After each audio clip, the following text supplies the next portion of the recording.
Bismillahirrahmanirrahim. Assalamualaikum warahmatullahi wabarakatuh. Alhamdulillahirabbil alamin.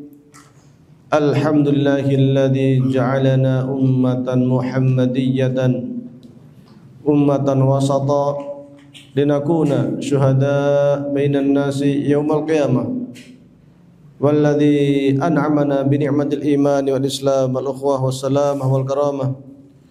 Wa amarna bitamassuki bi kitabillahi wa sunnati rasulillah wa aujaba alaina al-amra bil ma'ruf wan nahyi 'anil munkar wa asyhadu an la ilaha illallah wahdahu la syarika lah lahul mulku wa lahul hamdu yuhyi wa yumitu wa huwa ala kulli syai'in qadir wa asyhadu anna muhammadan 'abduhu wa rasuluh alladzi qad ballagha risalah wa addal amanah wa kashafa al-ghummah وجاهد في الله حق جهاده حتى أتاه اليقين اللهم صل على سيدنا وحبيبنا وشافعنا محمد صلى الله عليه وسلم وعلى آله وصحبه والتابعين وتابعين التابعين ومن تبعهم بإحسان إلى يوم الدين أما بعد. Jemaah sekalian yang kami hormati, puji syukur kehadirat Allah Subhanahu wa taala. Pada malam hari ini kita sama-sama dapat melaksanakan salat maghrib berjamaah. Kita lanjutkan dengan ta'lim, mudah-mudahan mendapatkan barakah dari Allah Subhanahu wa taala.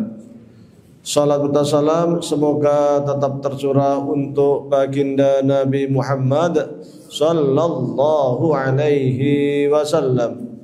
Jamaah sekalian yang kami hormati, melanjutkan kitab Babul Hadis karya Imam Suyuti, bab ke-7, Al-Bab As-Sabi, bab yang ke-7, fi fadilati siwak, terkait dengan keutamaan siwak atau sikat gigi. Saya akan bacakan insyaallah satu bab, satu pertemuan, satu bab selesai ya, biar cepat rampung, rampung. Qala an-nabiy sallallahu alaihi wasallam Qala an-nabiy sallallahu alaihi wasallam Rag'atani bisiwakin khairun min sab'ina rag'atan bi ghairi siwakin. Wa qala sallallahu alaihi wasallam tasawwaku fa inna siwaka madharatun lil fami mardatun lirrabbi. Wa qala sallallahu alaihi wasallam sittatun min sunanil mursalina al-haya'u wal hilmu wal hijamatu was siwaku wat ta'atturu wa kathratul azwaji. Wa qala sallallahu alaihi wasallam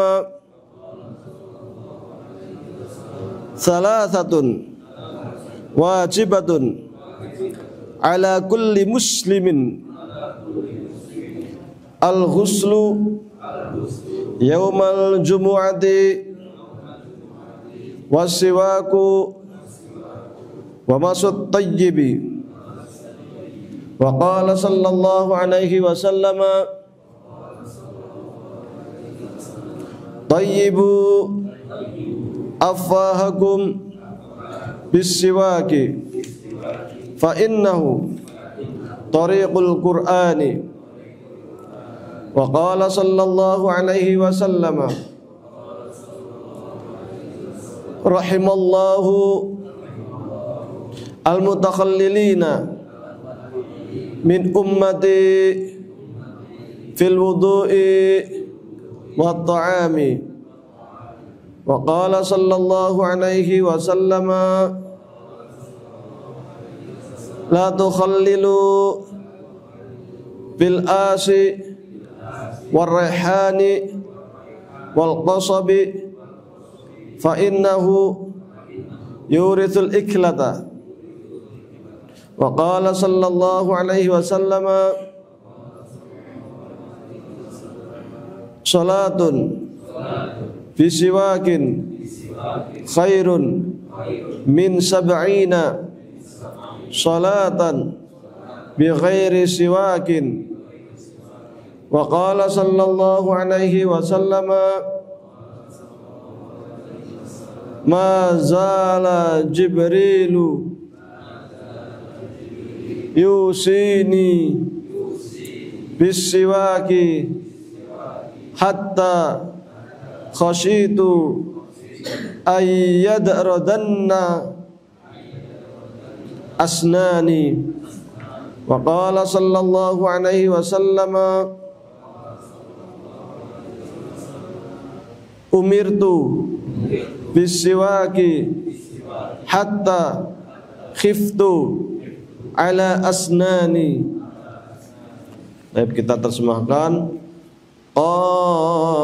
Qala bersabda siapa Nabi Muhammad sallallahu alaihi wasallam, rakaatani, adapun 2 rakaat, ya, salat 2 rakaat, bisiwakin, dengan siwak. Salat 2 rakaat didahului dengan sikat gigi, itu khairun, lebih utama, khairun, lebih utama, min sab'ina rak'atan, dibandingkan 70 rakaat, bi ghairi siwakin, salat tanpa siwak. Ini keutamaan sikat gigi, betapa Islam itu sangat mencintai kebersihan, betapa Islam itu sangat menjaga kesehatan, betapa Islam itu juga sangat menghormati orang lain, sangat mencintai kebersihan. Di antaranya adalah kebersihan zahir dan kebersihan batin. Kebersihan batin itu terkait dengan bersih dari berbagai perbuatan maksiat. Bahkan itu sangat utama, karena betapapun bersihnya zahir, betapapun gantengnya, cantiknya seseorang, kayanya seseorang, sekiranya batinnya itu kotor, maka kotorlah dia. Sekiranya batinnya itu penuh maksiat, maka indahnya paras wajah, gantengnya paras wajah itu sama sekali tidak ada gunanya. Maka biasanya kalau kita membuka bab-bab fikih, bab toharoh itu masuk bab awal, sebelum masuk bab sholat, sebelum masuk bab puasa, sebelum masuk bab zakat, sebelum masuk bab haji, sebelum masuk bab muamalah terkait perdagangan, terkait jaminan, jual beli, pinjam meminjam dan lain sebagainya, pergadaian. Sebelum masuk bab-bab tersebut, di awal mula bab fikih itu adalah terkait dengan toharoh, bersuci.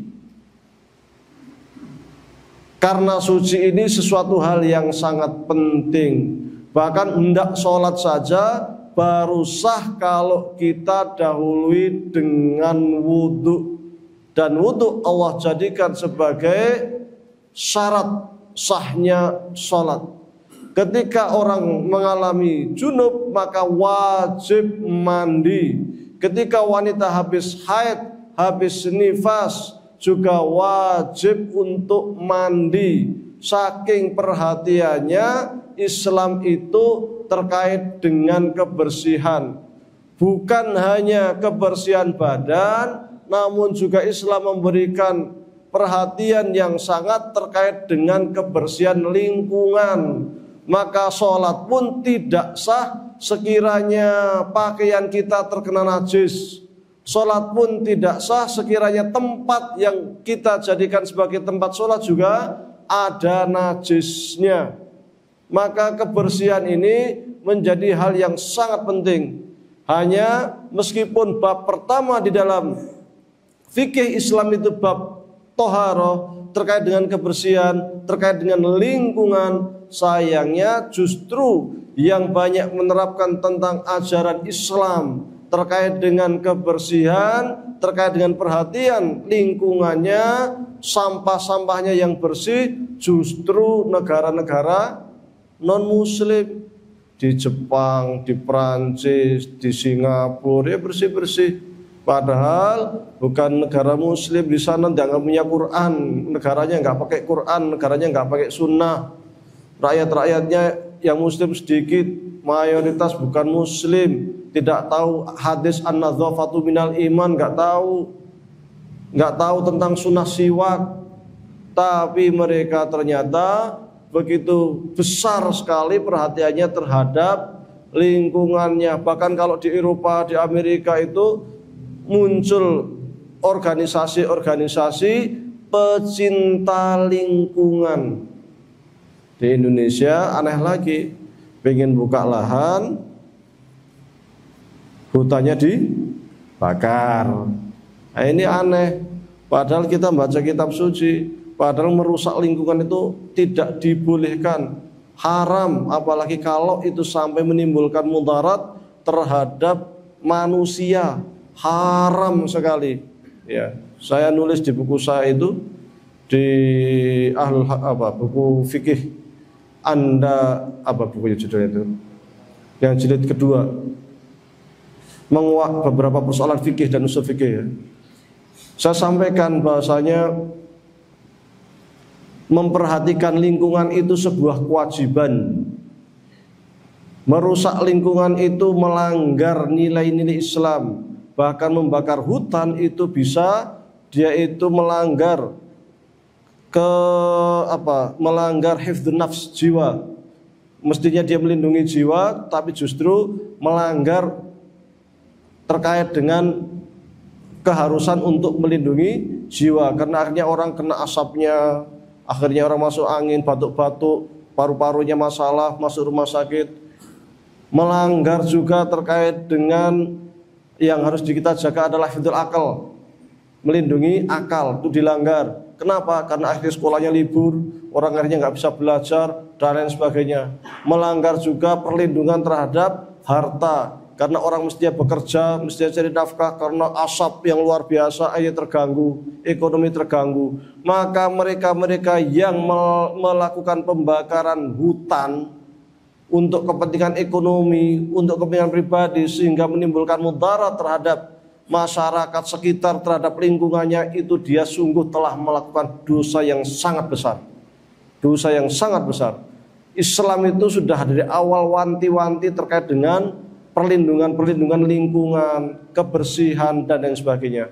Masuk bab pertama dalam fikih apapun. Maka Imam Al-Ghazali di dalam Ihya-nya ketika membahas tentang taharah, bersuci, itu bukan hanya terkait dengan kebersihan lingkungan, kebersihan badan, tidak, tetapi bagaimana kebersihan-kebersihan yang ada di sekitar kita itu juga mempunyai pengaruh terhadap kebersihan batin kita. Sehingga ketika batinnya bersih, lingkungannya bersih, maka hidup akan bahagia. Bahagia dunia kita, bahagia akhirat kita. Masya Allah, cintanya Islam terhadap kebersihan itu sangat luar biasa. Ini saja kalau diamalkan sudah sangat luar biasa. Dan terkait kebersihan itu Islam memberikan perhatian dari yang sangat kecil, perihal hal yang sangat kecil. Siwak, sederhana siwak ya. Tapi bagi Islam ini enggak sederhana. Kebersihan itu penting. Maka meskipun terkait dengan siwak ini tidak dianggap sederhana. Sikat gigi ini bukan sederhana, ini penting. Orang kalau nggak punya gigi, giginya rompol, sakit gigi karu-karuan. Dilalai orang pada makan soto, makan apa, kita sikat gigi cuma bisa nonton gitu. Dapat undangan akikahan nonton gitu. Orang pada makan bakso enak-enak nonton. Tidur tahu-tahu samping kanan samping kiri ada yang punya hajatan nyetel musik kencengnya minta ampun, kepala senut itu kan. Ikannya giginya yang bolong itu, giginya yang sakit itu. Makanya dianggap ini penting. Jadi kita baru kerasa nikmatnya perintah sikat gigi ketika Allah coba kita dengan gigi kita yang sakit, gigi kita yang bolong, baru kerasa ternyata ya Allah, pantas Rasul SAW begitu perhatiannya terkait dengan sikat gigi ini. ternyata kalau gigi ini bolong rasanya karu-karuan. Pantes Rasul itu sangat wanti-wanti sekali supaya umatnya selalu menjaga giginya. Ternyata ketika dikasih musibah giginya protol, bingung kan. Suruh yang lain pada makan enak, gak bisa makan kan. Maka kata Rasul, rakaatani, 2 rakaat yang bisiwakin, yang sebelum sholat sunnah itu dimulakan dengan sikat gigi, itu khairun, lebih baik min sab'ina rakaatan dibandingkan sholat sunnah 70 rakaat bi khairi siwak, tanpa sikat gigi. Masya Allah, sikat gigi loh. Maka saya di mobil itu kalau saya kemana-mana, di tas saya itu selalu ada sikat gigi. Di mobil kalau klip sebentar ketiduran, nanti turun cari kamar mandi, sikat gigi dulu ya. Karena memang sunnah ya. Maka dalam hadis itu dikatakan apa? Laula an asyqa ala ummati la amartuhum bisiwaki qabla kulli salatin. Sekiranya tidak memberatkan umatku, tentu setiap mau sholat saya wajibkan sikat gigi. Saking pentingnya ya sikat gigi. Tapi kalau dulu pakai siwak itu pakai kayu namanya kayu arok, ya. Kayu kecil, bukan gelondongan, ya. Kayu kecil, lebih gini nanti depannya dipipih, baru dibuat siwak. Karena zaman dulu belum ada sikat gigi pakainya itu, ya.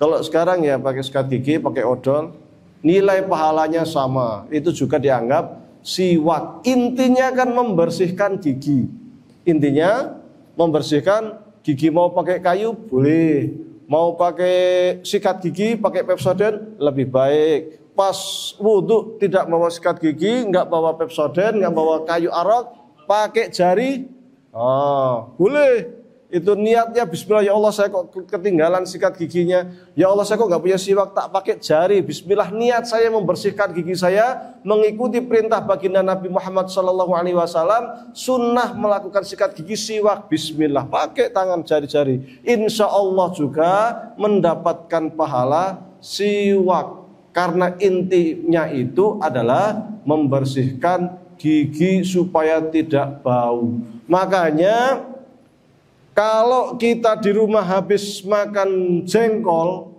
habis makan pete, itu makruh sholat jamaah kalau belum siwak dulu. Nah, kalau orang Arab basol, bawang, brambang, ya brambang. Jadi orang Arab itu kalau makan ambil brambang Bombay, wah segini, gede ya brambang Bombay, dibelah 2, pakai roti, pakai keju, makan roti pakai keju sama brambang buat lalap, krenyus gitu. Krenyus.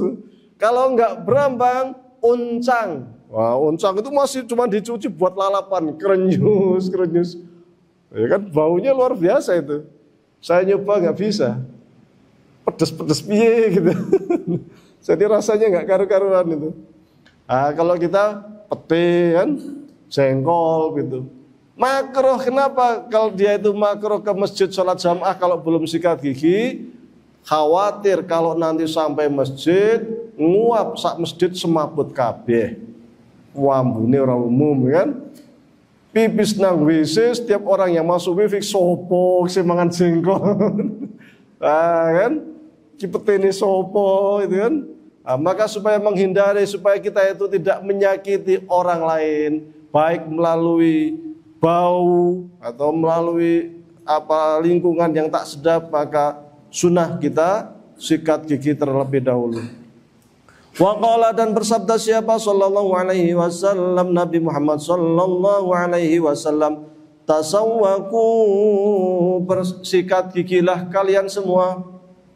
Fa inna siwaka, sesungguhnya siwak, sikat gigi itu matharatun, bisa menyucikan, bisa membersihkan, lil fammi, mulut, ya.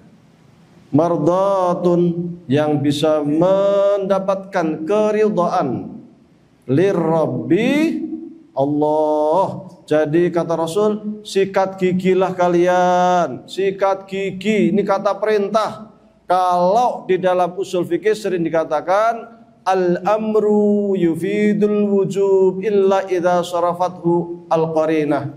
Yang namanya kata perintah itu bisa bermakna wajib, harus, kecuali sekiranya ada indikator yang menunjukkan itu tidak wajib.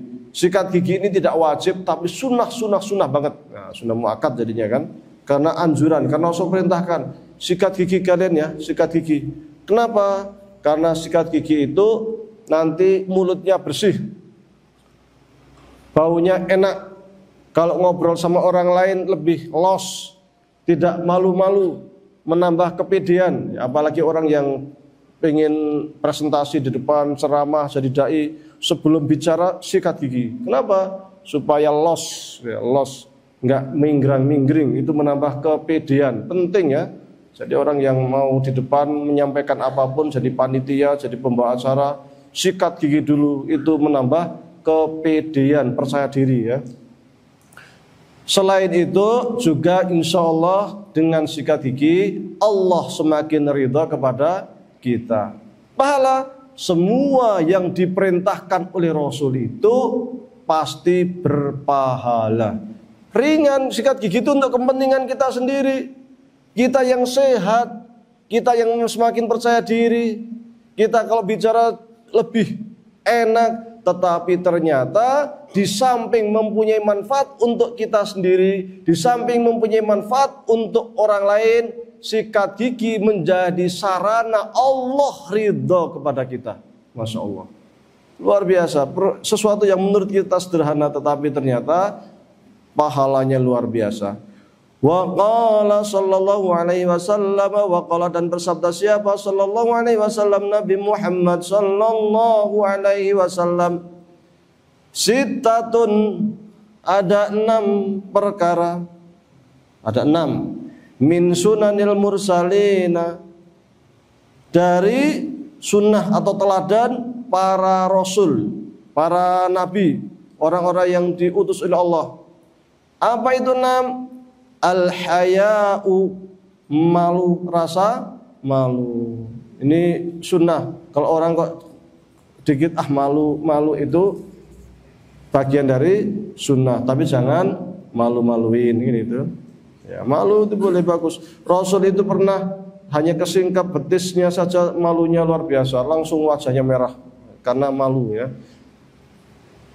Orang kalau punya malu itu dia merasa diawasi oleh Allah. Dan malu paling tinggi itu kan ketika kita malu dengan Allah. Kita berbuat maksiat malu sama Allah. Maka itu derajatnya luar biasa. Maka al-haya'u minal iman kan. Rasa malu itu bagian dari iman. Indonesia hancur binasa begini, korupsi merajalela itu karena rasa malu pejabat kita udah hilang. Bayangkan, wis jelas-jelas ketangkap KPK, sudah jelas-jelas pakai baju KPK, disorot media, kamera, senyum-senyum sambil melambaikan tangan itu kan, padahal koruptor itu, maling itu kan, maling negara, tapi nggak punya rasa malu, santai saja melambaikan seakan-akan dia artis ya kan. Kenapa? Rasa malunya sudah putus, sudah hilang sehingga dia berbuat sekehendak. Maka ada ungkapan, sekiranya engkau tak punya rasa malu, silahkan berbuat sekehendak hatimu. Kalau sudah karena punya rasa malu, silahkan buat apa saja ya. Tapi Allah akan menghitung seluruh perbuatanmu, baik dapat pahala, buruk dapat dosa. Wal hilmu, pemaaf ya. Sunnah para mursalin, semua nabi itu pasti pemaaf. Dulu Rasul waktu di Mekah dihina, dicaci, diboikot, bahkan diusir. Biasa sekali dilempari kotoran manusia, dilempar kotoran unta, luar biasa. Ya, diboikot 3 tahun, nggak boleh dagang, nggak boleh menikah sama keluarga Nabi Muhammad SAW sampai hijrah ke Madinah. Tapi waktu Fathu Makkah, ketika Rasul SAW punya kesempatan untuk menghukum mereka semua, karena mereka semuanya sudah tunduk, sudah duduk semua di hadapan baginda Nabi. Maka apa kata Rasul? Rasul dengan pedangnya mengatakan begini, kalian kira-kira tahu apa yang akan saya lakukan untuk kalian? Orang-orang Quraisy ini sudah mengira nih pasti Rasul akan membalas dendam ini. Habis kita hari ini. Maka kata orang-orang Quraisy, antum karim, ibnul akhil karim, engkau ini ya Rasul, engkau ini ya Muhammad, orang yang sangat mulia, orang yang sangat baik hati, dari keturunan orang yang baik hati. Kalau bahasa kita tuh ampun, ampun, ampun. Maka kata Rasul, idhabu wa antum tulaqa.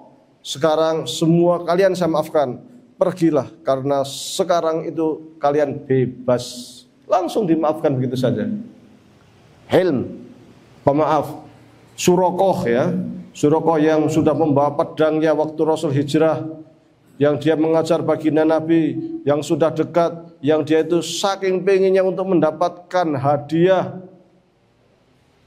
dari orang-orang Quraisy, karena orang Quraisy melakukan perlombaan. Lomba siapa yang bisa menangkap baginda Nabi hidup atau mati dapat 100 ekor unta. Surakoh semangat.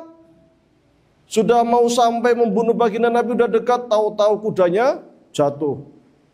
Ambil lagi pedangnya, kejar lagi baginda Nabi, sudah dekat, jatuh lagi.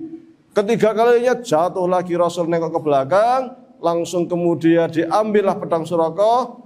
Wahai Surakoh, sekarang kira-kira siapa yang bisa menyelamatkanmu? Kata Surakoh, wahai Muhammad, saya hanya berharap ampunanmu. Maka kata Rasul, ambil pedang ini, kamu saya maafkan. Maka seluruh para nabi begitu. Kalau kita abot ya, udah dihina-hina, dicaci maki, tahu-tahu datang hanya untuk minta maaf, abote, apa mana, tahu utang, kita yang nagih, dia yang utang, kita yang nagih, tapi kayak kita ngemis. Habis itu kita diusir, dihina-hina, lu duitnya sopo, duitnya aku, malah aku sing nagih, malah diunek-unek gigi piye. Setelah itu dia datang minta maaf, minta diikhlaskan pula. Waduh, abad. Wal hijamatu, hijamah. Apa hijamah? Bekam. Ya, bekam. Diambil darahnya. Saya pernah dulu ke Kairo beberapa kali, cuman sejak pulang nih belum hijamah lagi. Nanti darahnya kotor, darah kotor keluar. Darah kotor yang seperti apa itu, kental sekali, seperti hati itu, yang berada di pori-pori itu keluar. Ya, ada yang bisa hijamah? Masya Allah, alhamdulillah, berkah ya, jadi ladang pahala. Karena itu hijamah ini menjadi sunnah Rasul. Melakukan hijamah berarti melakukan sunnah Rasul, berarti pahala mesti. Siapapun yang melakukan meneladani sunnah Rasul berarti pahala. Kalau niat kita ibadah dan niat kita mengikuti sunnah baginda Nabi Muhammad SAW. Wasiwaku, siwak, sikat gigi. Semua Nabi mesti sikat gigi ya. Kalau di Arab itu biasanya orang-orang Saudi itu suka bawa siwak di saku. Jadi kalau sebelum sholat tuh sikat gigi dulu, siwak dulu. Tapi sekiranya kita membawa sikat gigi yang kecil itu yang bisa yang ada tutupnya, nah di saku kan, di saku. Nanti seketika kita butuh tinggal ambil sikat gigi kan di kamar mandi, nah, itu juga bagus. Ada sekarang yang kecil-kecil itu yang tutupan itu bisa di saku itu. Wa ta'atturu, pakai minyak wangi untuk laki-laki kalau keluar ya, biar baunya enggak karu-karuan, jangan sampai baunya bau sapi. Walah, rusak kita nggane. Sholat jamaah rajin yang jadi di shop pertama, kanan kirinya bingung nutupi, waduh priye kok kaya sapi lewat.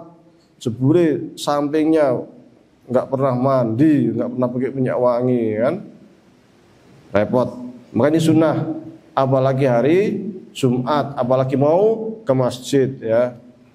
Yang namanya Ibnu Abbas itu kalau lewat orangnya sudah nggak ada, bau harumnya masih. Makanya orang ini kayaknya Ibnu Abbas habis lewat ini. Jadi baunya semriwing gitu. Ibnu Abbas. Wa kathratul azwaj, jadi sing repot sing abot. Banyak istri. Iya. Nabi Muhammad istrinya berapa? 11. Iya, semua nabi itu mesti poligami kecuali Nabi Isa. Nabi Isa enggak nikah. Ya, seluruh nabi yang lain semuanya poligami ya, termasuk Nabi Ibrahim. Istrinya berapa Nabi Ibrahim? Ada Siti Hajar, ada Siti Sarah. Nabi Muhammad banyak ya.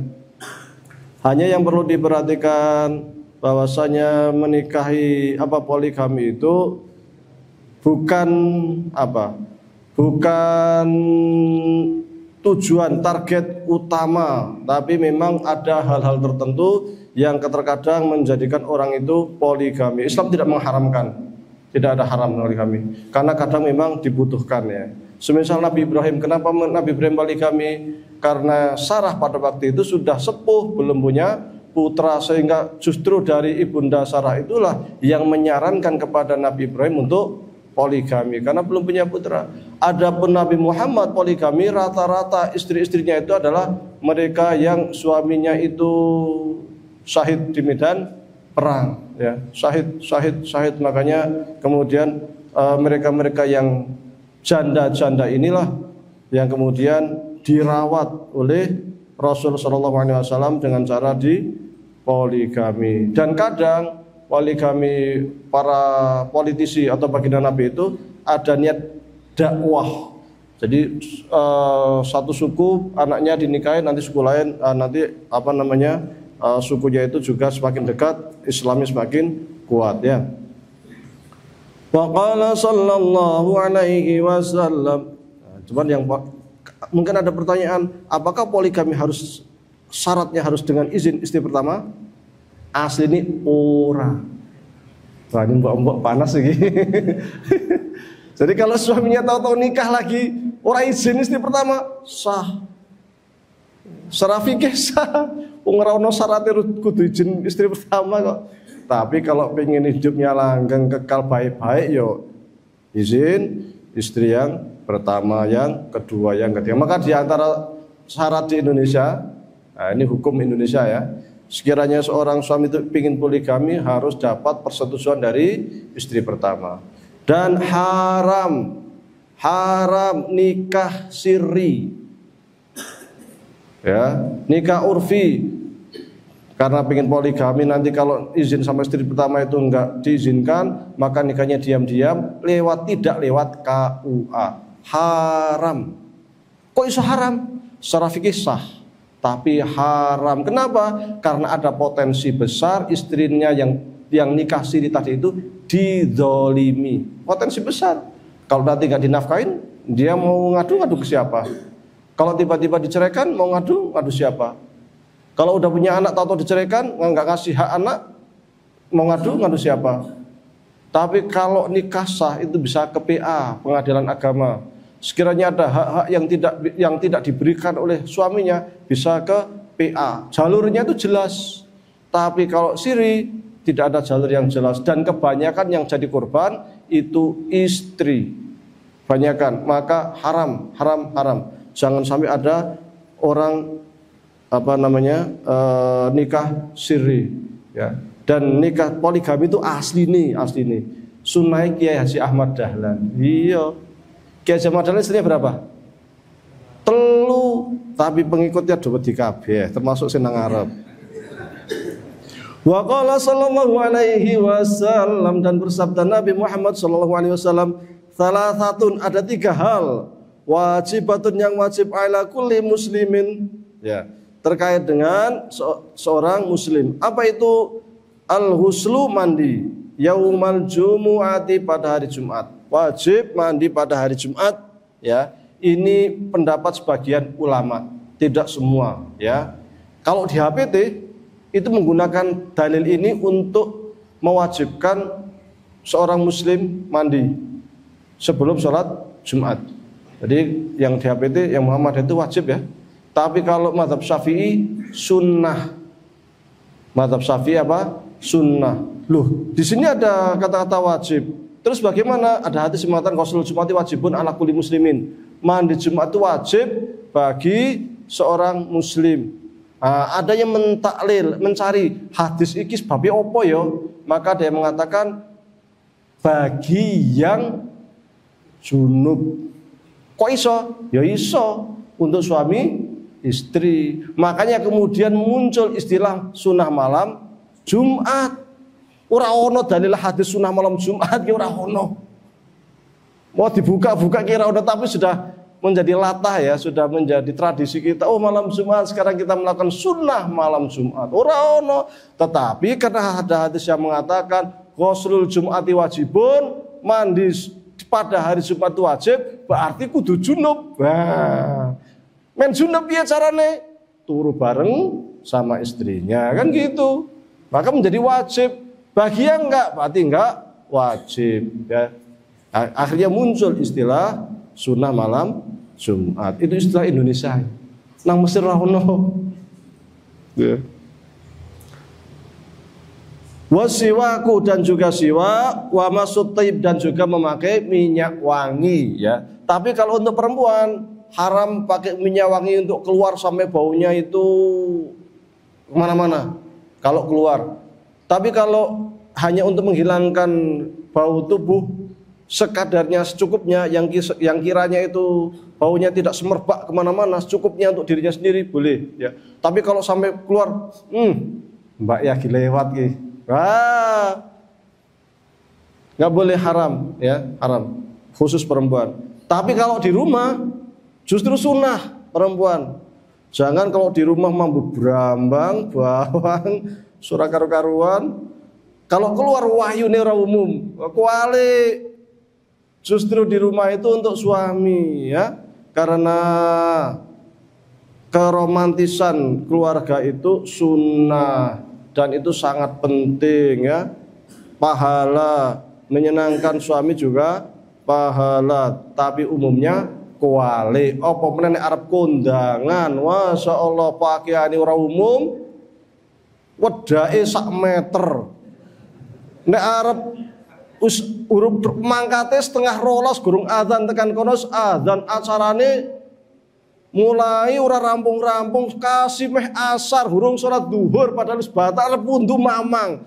Untungku keli ora ayu.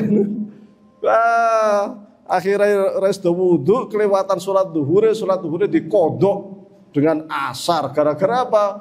Karena pupure sak meter ya kan. Repot ya. Nah, ini jangan kualik makanya ya, jangan terbalik ya. Sebaik-baik bedak bagi seorang muslim itu apa? Air wudhu. Nah, nanti tetap bersinar, tetap cantik, inner beauty, kecantikan yang muncul dari dalam, glowing. Wah, luar biasa. Wah. Itu karena pancaran iman ya.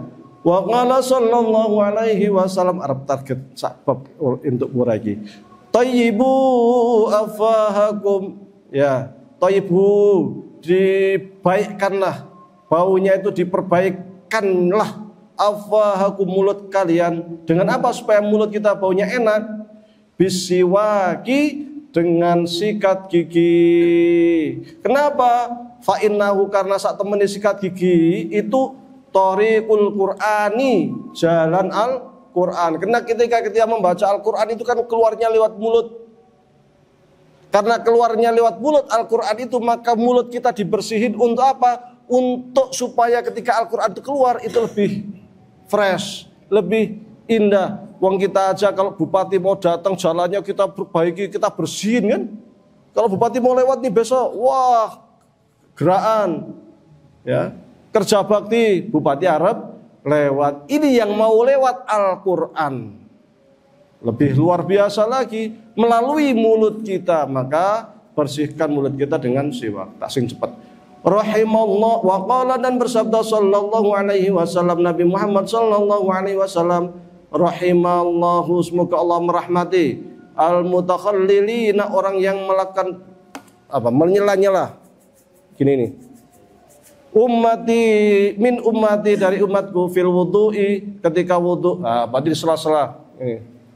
Biar bersih mulutnya atau pakai siwak. Wa ta'ami, dan makan ya, makan yang bersih sampai disilatin tangannya.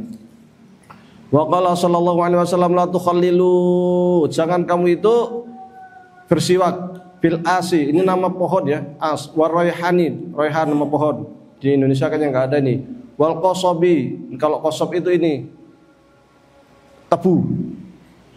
Siwak pakai kayu tebu, nggak boleh. Fa innahu yuridul iklata, karena itu bisa menyebabkan rasa gatal. Gatal. Wa qala sallallahu alaihi wasallam salatun, ini tadi sudah, bisiwakin atau salatun, salatu bisiwakin, ini salah harokatnya, ini mudhaf ilaih.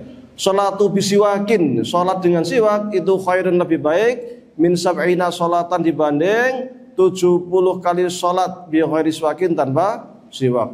Wa qala sallallahu alaihi wasallam mazala Jibrilu, malaikat Jibril senantiasa yusini, memberikan wasiat, menasihatiku, bisiwaki, supaya saya itu sering-sering melakukan sikat gigi.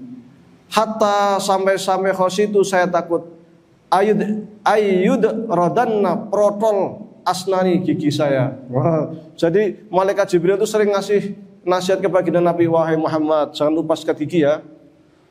Baru juga bicara, tahu-tahu pas Rasul lagi ngapa, datang lagi malaikat Jibril, wahai Muhammad, jangan lupa sikat gigi ya. Sikat gigi lagi. Datang lagi malaikat Jibril, wahai Muhammad, jangan lupa sikat gigi ya. Sampai Nabi itu, saya sampai takut gigi saya itu rompol karena selalu dinasihati oleh malaikat Jibril supaya sering-sering sikat gigi. Nah, ini saking pentingnya sikat gigi. Persoalan kecil tapi luar biasa betapa Islam itu memperhatikan semua persoalan kehidupan, dari yang paling kecil sampai yang paling besar ya. Nek membersihkan gigi aja wajib, apa mani membersihkan korupsi. Mestinya lebih wajib nih. Wa qala sallallahu alaihi wasallam umirtu bisiwak. Umirtu, saya diperintahkan bisiwaki, untuk melakukan siwak, hatta khiftu asnani, hatta sehingga khiftu, saya takut, ala asnani, terkait dengan gigi-gigi saya. Jadi kata Rasul, saya itu selalu diperintahkan untuk sering-sering melakukan sikat gigi, sampai-sampai saya itu takut nanti gigi saya protol pura ya, sikat gigi terus ya. Baik, sampai sini sekiranya ada pertanyaan silakan. Waalaikumsalam.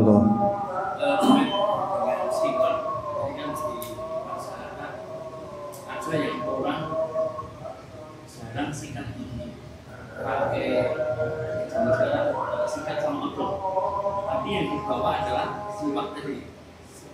Baunya, bau mulutnya itu luar biasa baunya. Yang harus sholat, jadi ada kayak kotoran di giginya, dipakai kayu siwak tadi. Setiap hari kumpul. Jadi yang sholat itu di sebelahnya itu sampai tulis begitu dengan bau siwak yang terus, tapi plus bau mulutnya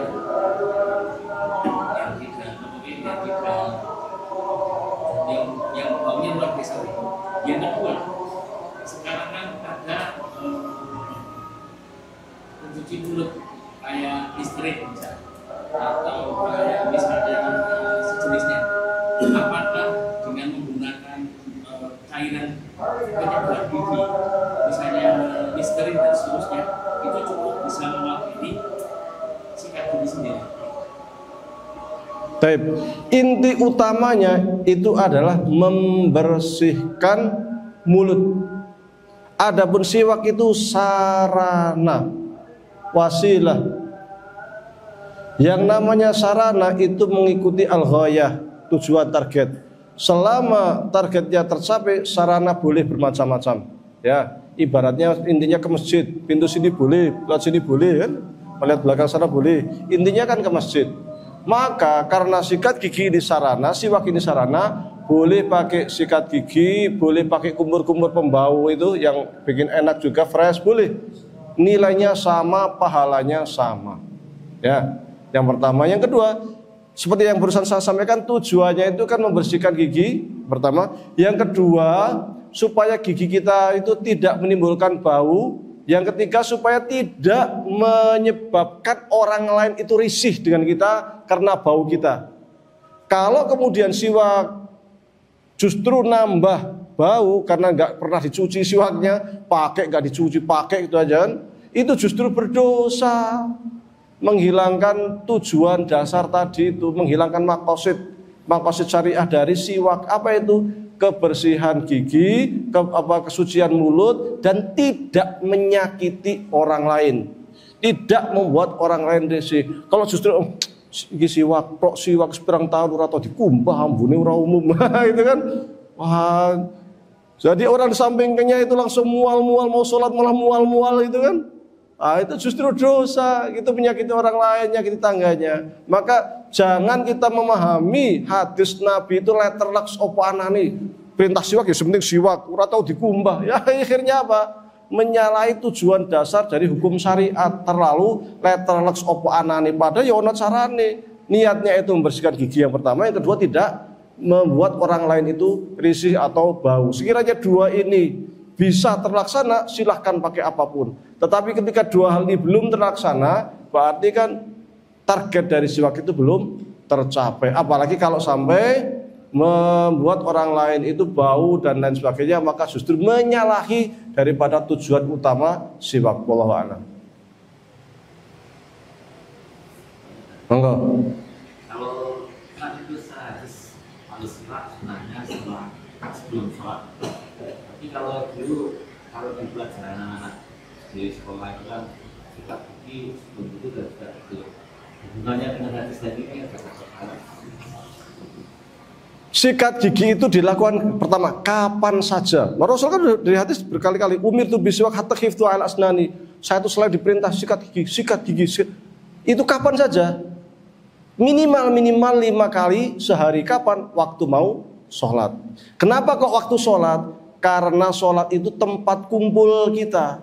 Maka andai kata kita mau kumpul dimanapun, sekolah, kumpul sama teman, ya kan, ke kantor ketemu teman, atau ke pasar, pokoknya sesuatu yang kiranya kita itu berinteraksi dengan orang lain, maka sunnah untuk siwak, ya, sunnah untuk siwak. Pokoknya acara apapun yang terkait dengan kumpul, ketemu orang lain, sunnah untuk kita sikat gigi supaya tidak menimbulkan bau, tidak menyakiti orang lain. Sebelum tidur, setelah tidur sangat baik, dianjurkan. Dan Rasul diperintahkan untuk selalu siwak, kapan saja, tidak harus pas sholat.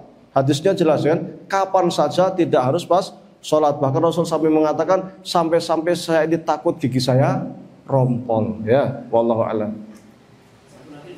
Ya ini dulu, monggo.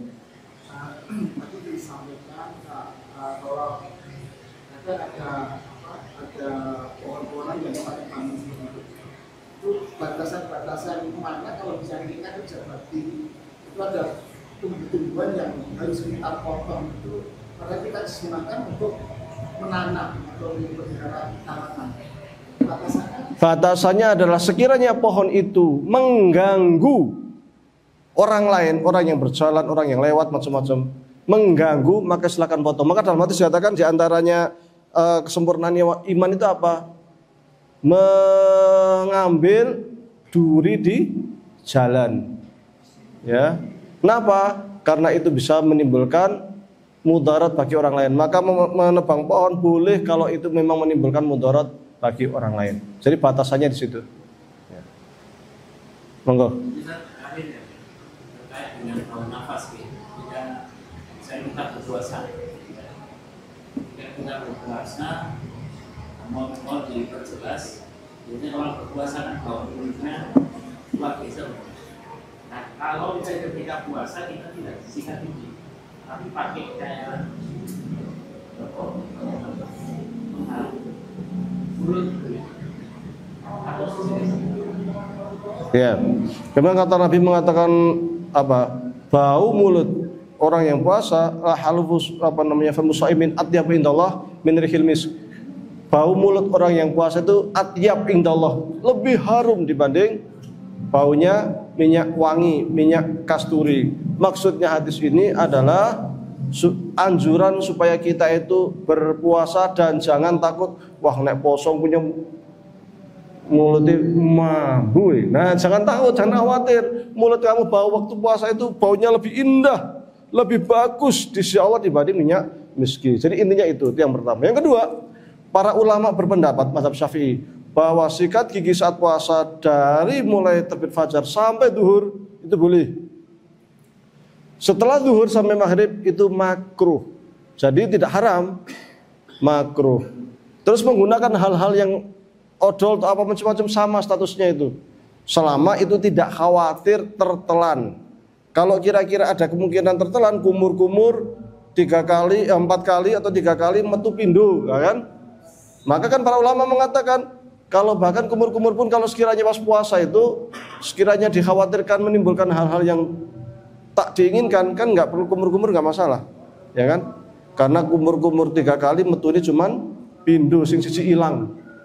Nah, tapi prinsipnya andai pun nanti dia sikat gigi ataupun pakai apa itu untuk membersih mulut setelah duhur, prinsipnya boleh tetapi makruh. Tapi boleh tidak membatalkan puasa. Wallahu a'lam. Cukup ya. Taib, mudah-mudahan bermanfaat. Aqulu qouli hadza wa astaghfirullah wa lakum. Sekiranya ada kesalahan dimaafkan. Assalamualaikum warahmatullahi wabarakatuh.